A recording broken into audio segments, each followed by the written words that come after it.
It was that stormy night. I wasn't expecting it. I wasn't expecting anything, really. However, I suppose the fool is played like a fiddle. I couldn't believe any of it was real.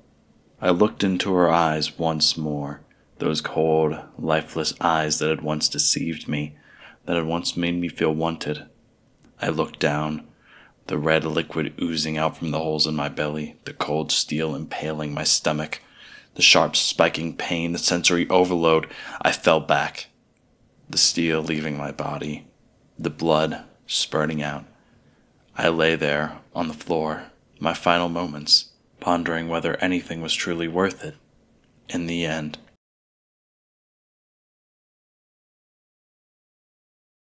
Act 1.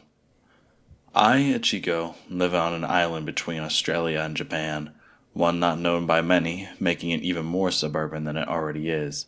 The small town I live in has a very small population, but not small enough for it to be an everyone knows everyone community. I live a generally very humble life. I have good grades in school, and I like to think I'm a good student. Of course, not as good of a student as I used to be.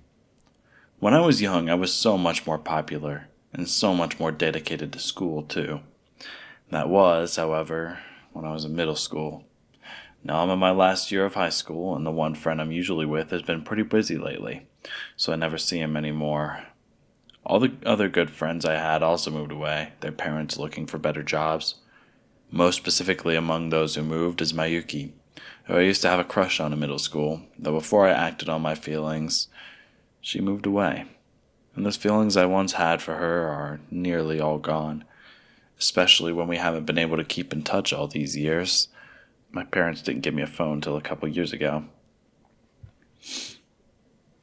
Living here doesn't cost much so far as I'm aware, but there are no jobs that pay really well, so it's not uncommon for someone to get better jobs and move on somewhere else. But of course, that means there are even less people coming in. As such, the population here does dwindle by the years, so it's not surprising when someone suddenly stops showing up to school or speaks of dreams of grandeur from their parents. The sky is generally clear today, and just a little chilly, seeing as how fall is just around the corner. The breeze brushing against my skin, mixed with the light heat from the sun, feels quite nice. Walking during summer isn't bad, since it doesn't usually get really hot here, but it feels so much nicer in the fall. Winters aren't so harsh either. Sometimes it snows, but never more than only a few inches. My thoughts come to a halt once I near the school building. Some other acquaintances I passed by said hello to me, and I to them.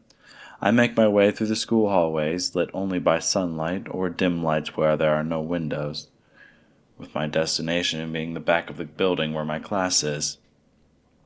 Since Jeema isn't a big town, the students don't move classrooms as I hear they do in most other places around the globe. So to keep the students all in one place and avoid overcrowding in the old school hallways, teachers instead walk to the different classrooms to teach the students. The only time when students leave their classroom are for the bathroom, lunch, or any extracurricular class. Sitting in the same spot for the whole day can leave me, along with many others, quite antsy come by the end of the school day, but I've grown used to it over the years.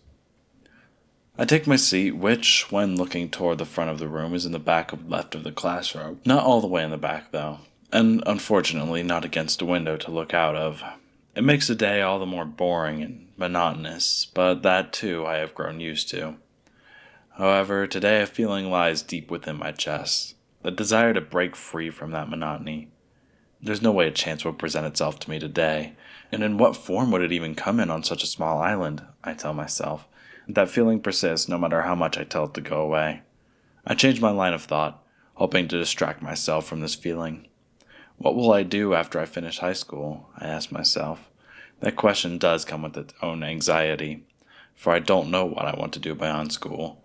Most usually have found out what they want to do by now, whether it be college, joining the workforce, or joining the armory. Yet I haven't even started working. Almost every student was talking amongst themselves until the teacher came in and told everyone to sit down. Everyone listened and quickly scrambled to get to their seats, ending the conversations with their friends early. Silence fell over the classroom.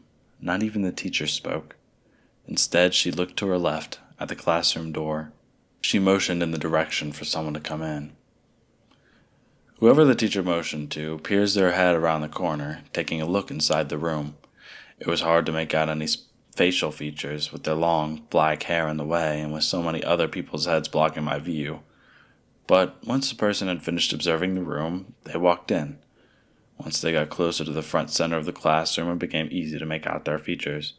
The person, who I can now tell is a girl, seems a bit taller than me, with black hair that covers a significant amount of her face, leaving her eyes just barely visible.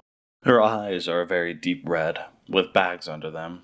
She wore a solemn, anxious, and somehow also scared look.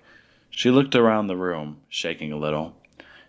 "Class, listen up. This is a new student here at Jeema High. You all had better treat her nicely. I'll let her introduce herself." The teacher was clearly hasty to not waste any more time with the girl's introduction, but did not wish to hurt her feelings, so she said nothing.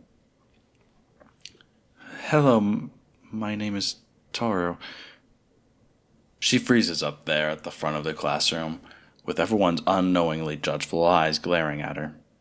The teacher said something to her, but being too far away, I couldn't quite make out what she had said. The teacher pointed a little to my right. Toru followed where she was pointing. So too did I, quickly realizing that it is the empty seat right next to me that she was more than likely pointing to. When I looked back to the teacher, Toru had already begun walking down the aisle of seats, until she stopped next to me, and, as I had assumed she would, sat next to me. She didn't say anything or look at me again after that. But not saying anything for some reason just doesn't sit right with me. Though considering how timid she is, I don't think it'd be the best idea to put the stress of making conversation onto her.